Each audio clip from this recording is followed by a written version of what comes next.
మనిద్దరం బంగారపు పక్షులం. ఈ అడవి మొత్తానికి అందమైన పక్షులం. మనం మనలాంటి వాళ్లతోనే స్నేహం చెయ్యాలి. మామూలు పక్షులతో స్నేహం చేయడానికి అవి మనతో సమానమైనవి కావు. దూరంగా ఉన్న ఒక అడవిలో బంగారపు పక్షి ఉండేది. దానికి ఆ పేరు ఎలా వచ్చిందంటే, ఆ పక్షి రెక్కలు బంగారపు రంగులో ఉంటాయి. ఆ అడవి మొత్తానికి అదే అందమైన పక్షి అని అనుకుంటుంది.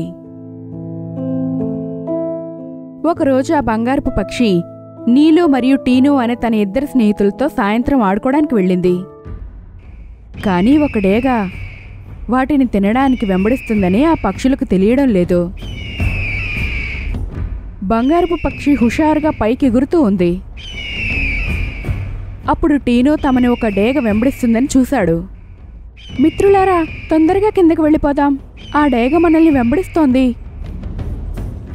టీను మరియు బంగారపు పక్షి ఆ మాటలు విని కిందికొస్తున్నాయి. పాపం టీను పక్షి పొరపాటున ఒక కొమ్మను ఢీకొట్టడంతో తన రెక్కలకు దెబ్బ తగిలింది. నేలపై పడిపోయింది. ఎగరలేకపోతోంది. దాన్ని చూసి నీలు మరియు బంగారపు పక్షి దాని దగ్గరికెళ్ళాయి. అరే టీను మిత్రమా, ఏమైంది నీకు? టీను, నువ్వు బాగానే ఉన్నావా? నాకు రెక్కలలో చాలా నొప్పిగా ఉంది. ఎగరడానికి ప్రయత్నిస్తోంది కానీ ఎగరలేకపోతోంది. నువ్వు ఎగరడానికి ప్రయత్నించకు, నీకు నొప్పి ఇంకా ఎక్కువ అవుతుంది. మనం ఇప్పుడు తినని ఎలా సరిచేయగలం?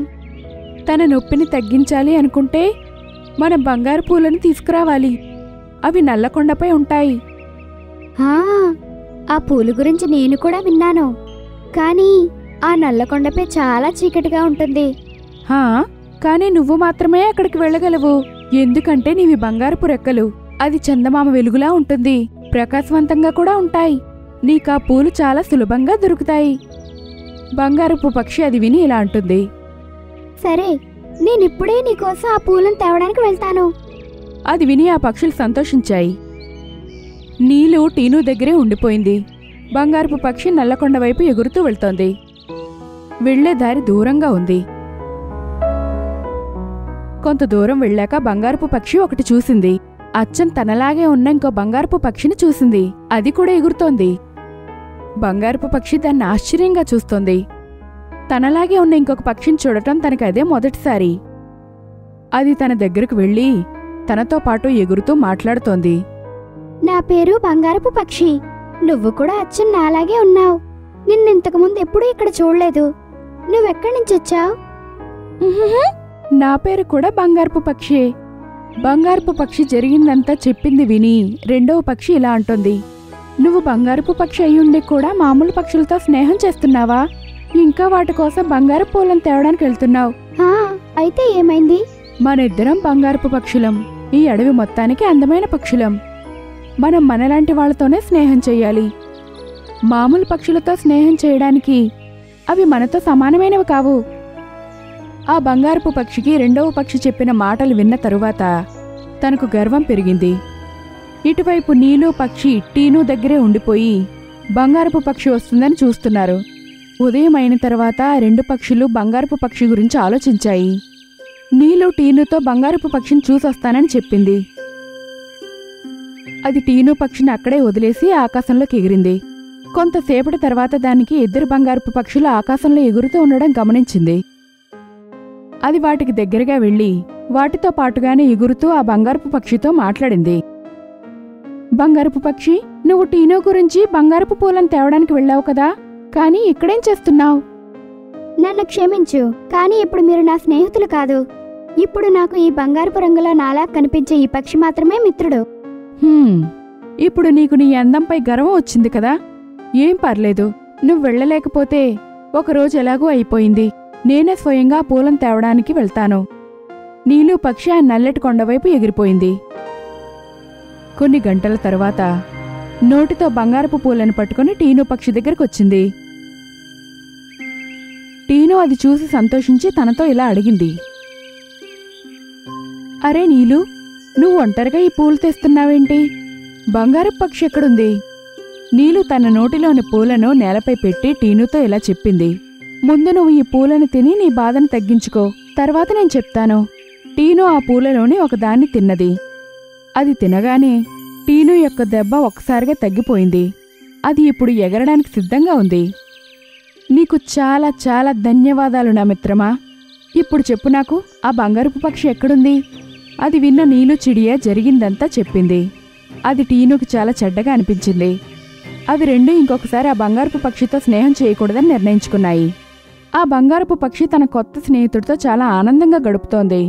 అవి రోజంతా అలసిపోకుండా ఆడుతూనే ఉంటున్నాయి. ఆ రెండు పక్షులు ఇంకొక పక్షులతో మాట్లాడడం కూడా మానేశాయి. ఎందుకంటే ఆ రెండు పక్షులకు సమానమైన పక్షి ఏదీ కూడా వాళ్లతో సమానమైనది కావు. అడవిలో ఒకరోజు జోరుగా వర్షం కురుస్తోంది.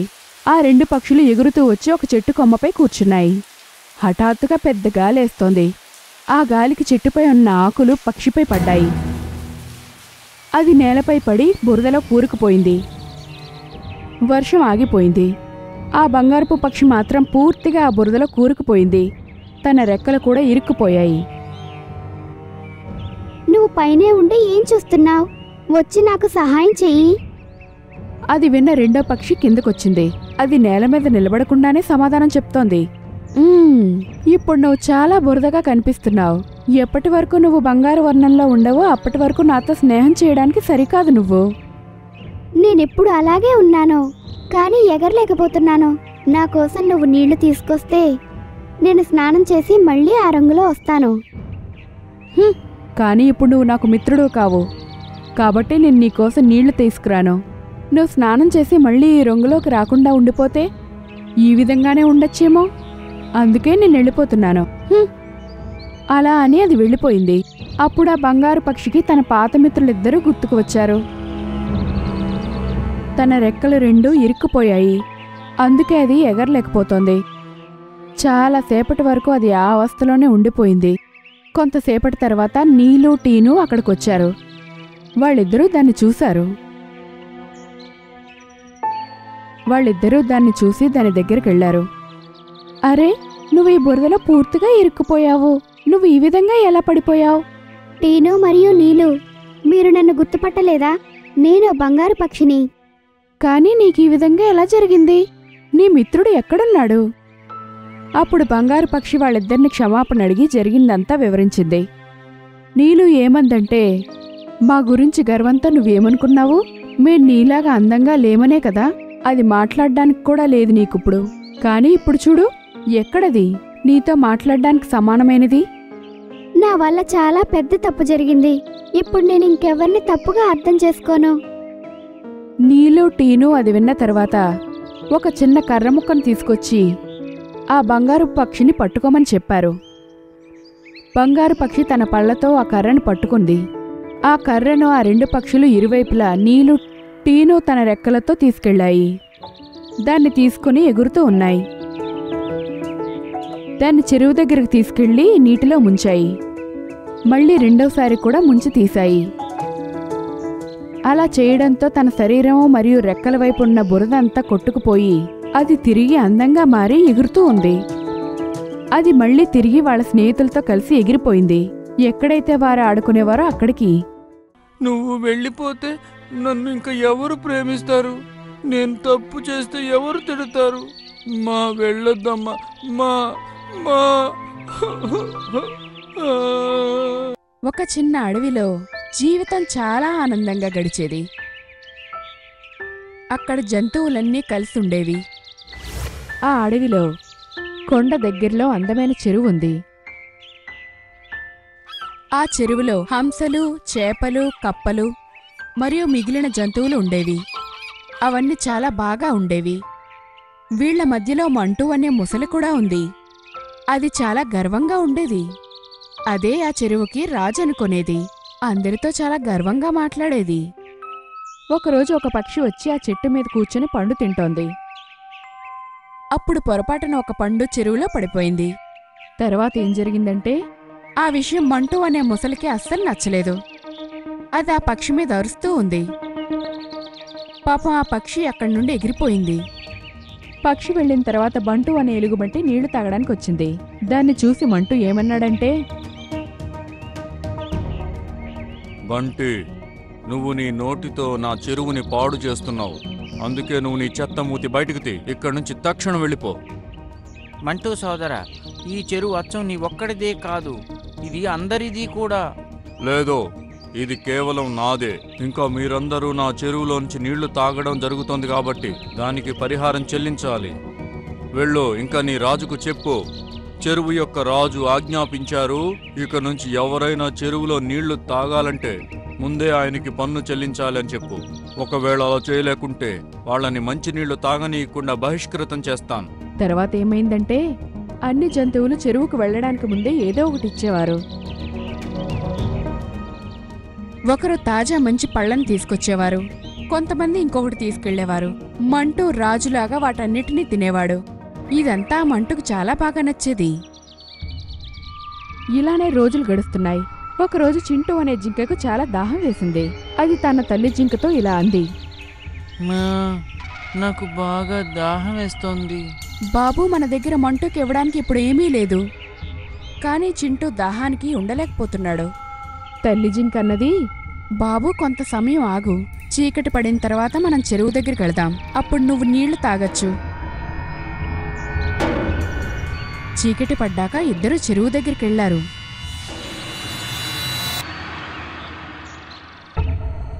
చింటూ నిశ్శబ్దంగా నీళ్లు తాగుతున్నాడు. అప్పుడు ఆ నీళ్ల అలికిడి వల్ల మంటూకి నిద్రలోంచి మెలకు వచ్చింది. చింటూను చూసిన మంటూ మసలికి చాలా కోపం వచ్చింది. ఏరా, నీదెంత దుస్సాహసం! నువ్వు నీళ్ల రాజు యొక్క చెరువులో నుంచి నీళ్లు దొంగతనం చేస్తావా? నీకు గుణపాఠం నేర్పుతా చూడు. మంటూ చింటూను పట్టుకోవడానికి వెళ్తున్నాడు. ఇదంతా తల్లి జింక చూస్తోంది. మంటూ చింటూ మీదకి రావడం చూసి తల్లి జింక వాళ్ళిద్దరి మధ్యకు వచ్చి అది చింటూని కాపాడుకుంది. అప్పుడు అది అనుకోకుండా మంటూ నోటికి చిక్కింది. అది చూస్తున్న చింటూ ఏడవడం మొదలెట్టాడు. అక్కడ దగ్గరలో ఉన్న జంతువులన్నీ అది విని అక్కడికొచ్చాయి. తల్లి జింక చావు నుండి తప్పించుకుంది. కాని దెబ్బ చాలా గట్టిగా తగిలింది. ఆ నొప్పిని జింక తట్టుకోలేకపోతోంది. ఆ తల్లి జింక ఏం చెప్పిందంటే, బాబూ చింటూ, నువ్వు జాగ్రత్తగా ఉండు. నేను వెళ్ళిపోయే సమయం వచ్చింది అనుకుంటున్నాను. లేదమ్మా, నువ్వు వెళ్ళిపోతే నన్ను ఇంకా ఎవరు ప్రేమిస్తారు? నేను తప్పు చేస్తే ఎవరు తిడతారు? మా వెళ్ళొద్దమ్మా, మా మా పాపం చింటూ వెక్కి వెక్కి ఏడుస్తున్నాడు. తల్లి జింక ఇలా అంది, బాబూ చింటూ, నేనెప్పుడూ నీతోనే ఉంటాను. నిన్నెప్పుడూ ఒంటరిగా వదిలిపెట్టను. చింటూకి తన ఆశీర్వాదాన్ని అందించి చివరికి కన్ను మూసింది. చింటూ చాలా బాధపడుతున్నాడు. అక్కడున్న అందరి కళ్ళల్లో నీళ్లు తిరిగాయి. ఒకరోజు చింటూ తినడానికి వెతుక్కుంటూ వెళ్తున్నాడు.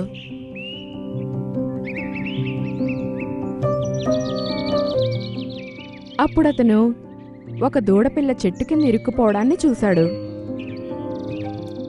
చింటూ ఇలా అనుకున్నాడు, ఒకవేళ నేను ఏనుగు బాబాయ్ ఎంత బలవంతుడైతే ఆ ముద్దుని చిటికల్లో తోసేసేవాణ్ణి. ఈ ముద్దు పక్కకు పోతే బాగుండు. అది అలా అనుకోగానే కొమ్మ దానంతట తానుగా ఎగిరిపోయింది. అది చూసిన చింటూ చాలా ఆశ్చర్యపడ్డాడు.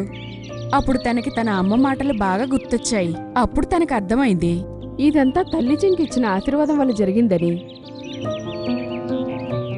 తర్వాత ఏం జరిగిందంటే, చింటూ అడవిలో ఉన్న జంతువులందరికీ సహాయం చేయడం మొదలెట్టాడు.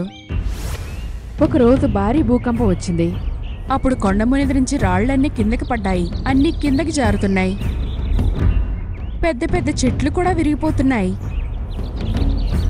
భూకంపం తగ్గిన తర్వాత జంతువులన్నీ ఒకరికొకరు సహాయం చేసుకుంటున్నాయి. చింటూ తన మాయతో పెద్ద పెద్ద చెట్లను అడ్డు తొలగిస్తున్నాడు. అప్పుడు ఆ చెరువు నుంచి తనకి ఏదో విపరీతమైన గొంతు వినిపించింది. వెళ్ళి చూశాడు.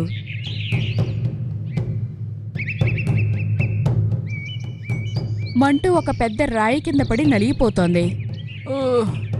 సహాయం చేయండి, నాకెవరైనా సహాయం చేయండి. కానీ ఎవరూ తనకు సహాయం చేయడానికి వెళ్ళట్లేదు. నీలాంటి దుష్టులకు ఇలాగే జరుగుతుంది. భగవంతుడు నీకు మంచి శిక్ష వేశాడు.